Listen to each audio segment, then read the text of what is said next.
Hello, everyone, and welcome back. If you are seeing this from my subscription box, there is a part one to this video if you want to check it out on Glurmit's channel.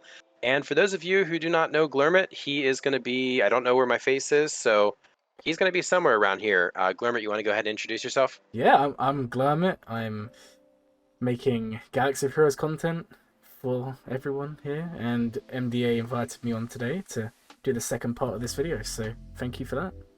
Yeah, and for those of you guys who were watching the first part on Glurmit's channel, I appreciate you guys for stopping by for part two. We're going to be going ahead and continuing our GL rankings. So, we just got done doing PvP and PvE. However, we did not throw in the conquest lifters for how they affect. So, we're going to go ahead and just jump straight in right there. So with the conquest lifters, I don't think this really changes much. But I think what this does do is it does this. Absolutely agree. Cat by herself is, I would actually say Cat's better in light side Geo than JMK is. Yeah. For what she does for the different special missions, but I think the main thing is you can solo P1 a C-Pit with JMK Cat. Yeah. Just the stacking mastery, you can solo the Sith Raid, you do a ton. I would say JMK Cat's probably the best C-Pit team. Well, I just want to add in here. It's important we talk about that because Maul doesn't do anything for Lord Vader in raids. No. Like, he's not used at all, which is why you wouldn't really move him. In PvP, obviously, Maul changes Lord Vader completely, but in PvE, I don't really think Maul changes Lord Vader. Yeah, he doesn't really add anything. I think for, assault battles, or for territory battles, it'll make it better, or for, conquest, but even still, nothing, he's not really adding anything that Lord Vader doesn't already do. So pretty easy, not too much of a shift here, just JMK jumps up with cats. And now we will go with the farm. So how easy it is to acquire these characters. So for me, when you're talking about how easy the Galactic Legend is to farm, how accessible they are, unfortunately, there's only two that come into question for me, and they are JMK and Lord Vader. Now, this is where we may disagree, both me and the Optimist. I would actually put JMK at the bottom, purely because if you do not have Wat Tambor, you are going to be waiting minimum a year, sometimes longer. Now, that may change. For example, say you get 50 shards a TB. Not all guilds are getting that, unless you're in a very good guild. It's still going to take you 6-7 months. And because of that alone, I think JMK has to be the bottom of the list. After JMK, Lord Vader comes next. Now, Lord Vader, some of you may be going, but he has loads of R8s. And yes, I agree. But you can at least buy them with crystals. You can't buy Wat Tambor shards. You are literally time gated. You're gated by time, unfortunately. After Lord Vader, I would probably put JML. Now the reason being, JML just needs so much get one. You need Wampa, you need Hoda, and then you also need Rolo, which maybe get to if you're not in a Hoth TB guild.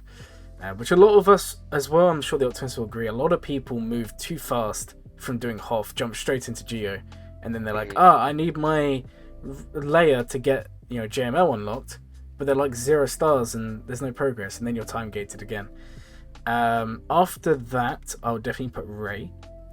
Now I like Rey, and Rey and Kylo are good because they have ships. The difference is Rey's ship is terrible and Kylo's ship is amazing. That's for me the big difference. And then it'll be Sith Eternal. Sith Eternal is probably the easiest in terms of requirements and relics. However, even though Kylo's got a ship and it takes longer, I think it's better because the ship boosts the farm. That's just my opinion personally. So that's what I would say. I think I actually think I agree with this list for the most part. I personally would change this here because the only thing is that get one is actually, you know what? It's tough. Yeah. I think the R8 materials and the Get 1 kind of equal each other out because so you know what? I think I'm actually going to go with your original thing here. I think you can Get 1 faster, or you can save up crystals to buy the packs, because there are packs to get Wampa and all that, and Hoda. So you can save up crystals to get those packs, and you can get lucky with that. Whereas the R8 material, you're having to either be in a C-Pit guild, or you are having to wail on the arrow magnifiers and all that. But I think I could flip-flop on JML and Lord Vader, but I think I agree with you here. I think C is easier to get if you were just to go start to finish to get something. I think C is there, but I think the value of now that the finalizer has shown to be a more of a meta fleet, I think that it just adds to the value, and you are farming the whole faction, and you're going to be using the whole faction. The Omicron's involved. I would say this is in terms of the ease to get it and how long it takes to farm. Yeah, I would agree with this. Now the question is, and a lot of people are going to be thinking it, how does this change when you include Maul and Commander Ahsoka? And what do you think? Does it change anything? I don't think it does, because you are now, if you want to have Maul or Commander Ahsoka Tano, you need to be at 4 mil GP. Oh, yeah. You are hard capped there, and as you've seen from our list here before, their value does substantially change from having these characters versus not having these characters. And so again, for Lord Vader and for JMK, they were still fairly high on our list. Yeah. But it might be better in some instances if you're below 4 mil GP, you should maybe be going for some of these other GLs, because you're going to be able to get some decent value without having to wait till you're either 4 mil or without having to hoard crystals to, wail on packs. So you can acquire these characters. Now that we've gone over all three criteria, you guys have seen what we've taken into account. Do we want to give our rankings here for the GLs entirely? If we were to just 1 to 6, what are we thinking? Okay, so now that we have everything here, we're going to rank the GLs first, and then we will see where the conquest lifters change them. So if we are ranking the GLs first, man, this is tough. I would actually say, I think I might actually go Kylo first. Yep. I think I will go JMK, JML, Lord Vader. I will go C, and then Rey. Okay. The idea here is that the ease of being able to get Kylo, provided with also the budget value that he brings of PvP, PvE, I think that makes him, at least when we're just comparing the GLs for what they are, I think Kylo is the best. JMK has a higher price of entry, but I would say his value is higher than SOKR's. Same thing with JML here, but I would say his value with Kylo's is about equal. And when you compare how long it takes to get, then Lord Vader, I think Lord Vader is better than JML and SOKR. However, when you take in the price of coming in, that's where I would put this. Yep. And then C and Rey, lower cost of entry, but I don't think their value is as high as the 4 above there. So that is my rankings there. What would you change here? I would change a little bit. So for me, in the bottom would be C.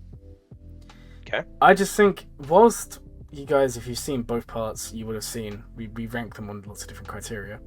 And yes, Rey was near the bottom every time. However, raids and PvE, Rey blows Sith Eternal out of the water. And for me, that's the big change.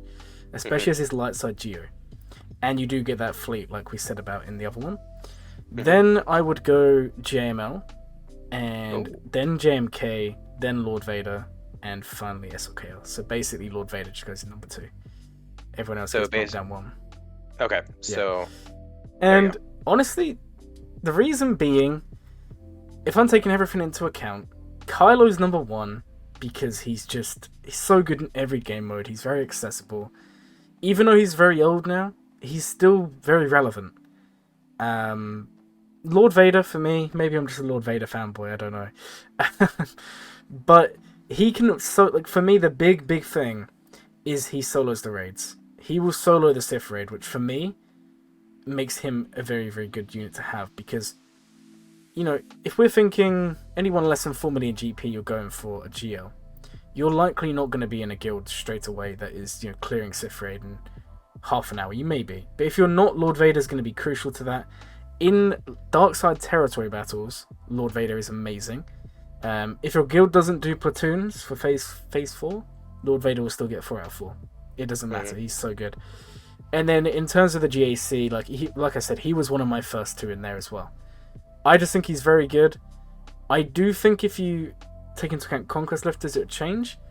But for me, he's slightly above JMK. Mainly because the thing that drops JMK for me is just the Wat Tambor requirement.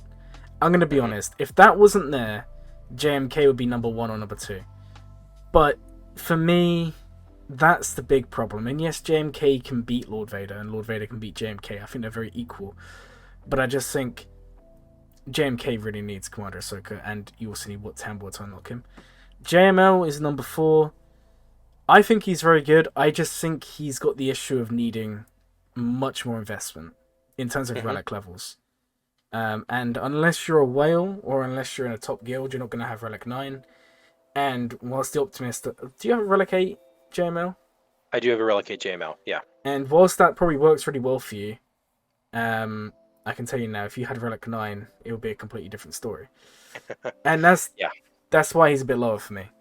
Now, if you don't mind me going on, I'll talk a little about conquest. So, if we had the conquest lifters, JMK would be number 1, without a doubt. So we'll go ahead and we'll just slide everyone down one, and we'll add them in. So yeah, JMK Cat number 1. And I'd actually keep it the same. I'll just put more of Lord Vader. I think SLKR's still a tiny bit ahead of Lord Vader, even with Maul. And the reason being the fleet. That's the big difference here. Because when you think, what does Lord Vader beat with Maul that he can't beat without? It's mainly going to be JMK Cat. Yeah. That's the main difference there.